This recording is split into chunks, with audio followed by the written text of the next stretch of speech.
جو ابھی تک مخالف ہیں، باطل پہ ہیں، ان کو ایمان پہ لے آیا جائے، جو باطل پہ ہیں ان کو حق کا طرفدار بنا دیا جائے، یعنی ان کو کلمہ پڑھا دیا جائے۔ وجہ تھی کہ آگے چل کر ختم نبوت صلی اللہ تعالیٰ علیہ وسلم کی نگاہیں دیکھ رہی تھی کہ کس طرح پرشین امپائر رہے گا، کیسر و کسرا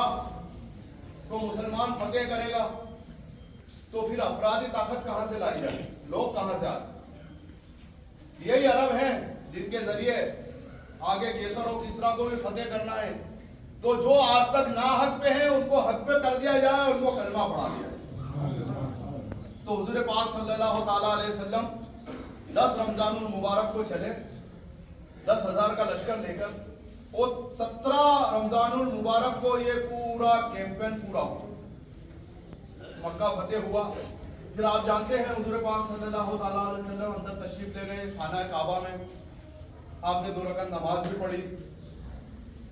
اور اس کے بعد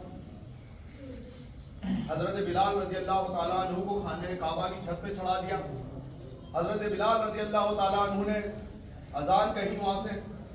وہ اسلام کی آواز تھی، حالانکہ آواز بڑی موٹی تھی، لیکن جو اس میں کشش تھی کہ سارے لوگ جھوم رہے تھے اس پہ۔ آپ صلی اللہ تعالیٰ علیہ وسلم نے اعلان کیا کہ اب تم لوگ بتاؤ میں تمہارے ساتھ کیا کروں، کیا کرنے والا ہوں، کیونکہ جب سے میں نے نبوت کا اعلان کیا ہے تب سے تم لوگوں نے مجھے اور ہمارے ساتھیوں کو ٹھیک ڈھنگ سے رہنے بھی نہیں دیا، نہ مکے میں نہ ہجرت کے بعد،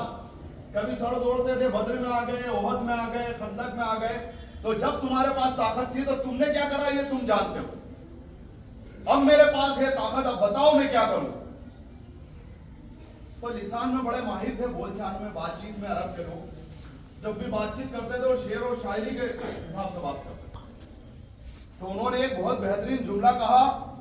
کریم ابن کریم، کیا آپ کریم ابن کریم ہیں، شریف باپ کے شریف بیٹے ہیں اور شریف بھائی ہیں، تو آپ سے تو شرافت کی امید کی جا سکتی ہے۔ حضور پاک صلی اللہ تعالیٰ علیہ وسلم نے کہا اچھا اتنا بڑا تم میرے کو خطاب دیتے ہو کریم ابن کریم، تو ٹھیک ہے، آج میں وہی کہتا ہوں جو یوسف علیہ السلام نے اپنے بھائیوں کے لیے کہا تھا، آج تم پہ کوئی زور نہیں، سب کو عام معافی دیتا ہوں۔ اس زمانے میں کوئی سوچ بھی نہیں سکتا تھا، جب ایک پانی کی بھرنے کے لیے جو لڑائی شروع ہوتی تھی تو سالوں چلتی تھی، پانی کی جگہ خون بہا دیا جاتا، حضور پاک صلی اللہ تعالیٰ علیہ وسلم نے سب کو معاف کر دیا۔ اس کے بعد حضور پاک صلی اللہ تعالیٰ علیہ وسلم ام ہانی رضی اللہ تعالیٰ عنہ کے گھر بھی گئے ہیں، وہاں پر بھی 6 رکعت نماز ادا کری ہے آپ نے، واپس خانہ کعبے میں آئے۔ پھر 2 4 5 روز کے بعد کچھ لوگوں نے کہا، جب عام معافی تو ہو گئی، لوگوں نے کہا کہ بیعت لے لی جائے، ہم اسلام قبول کرنے کے لیے تیار ہیں۔ تو آپ جانتے ہیں ایک اکرمہ بن ابو جہل جو حکم صادر ہو گیا تھا قتل کا، انہوں نے کیسا اسلام قبول کیا، اللہ نے کیسا پلٹایا ان کو۔ ایک شخص جو حضرت بلال رضی اللہ تعالیٰ عنہ ان کو کنونس کر کے لائے، حبشی بن حربہ، وحشی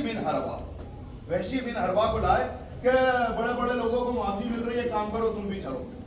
حضور پاک صلی اللہ تعالیٰ علیہ وسلم نے دیکھا کون، بولا وحشی، قاتلان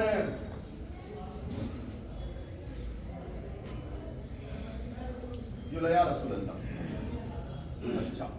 حضرت حمزہ رضی اللہ تعالیٰ عنہ کا قاتل، ٹھیک ہے یا رسول اللہ معاف فرمائے۔ حضور پاک صلی اللہ تعالیٰ علیہ وسلم نے کہا ٹھیک ہے جاؤ، تم کو بھی معافی ہے، چچا کے قاتل کو بھی معاف کر دیا، اور اتنا محبت کرتے تھے حضور پاک صلی اللہ تعالیٰ علیہ وسلم کہ آخری وقت تک آپ یاد رکھتے تھے اپنے چچا کو، یہاں تک کہ احد میں جب بھی موقع ملا آپ ہر بات ان کے پاس گئے، قبر مبارک پہ حضور پاک صلی اللہ، ان کو بہت ساری روایت میں آتا ہے کہ بھائی ایسا بولا حضور پاک صلی اللہ تعالیٰ علیہ وسلم نے کہ ایک کام کرنا، تم میرے سامنے زیادہ آنا مت یا مجھے مت دیکھنا، تو ایک بہت کمزور روایت،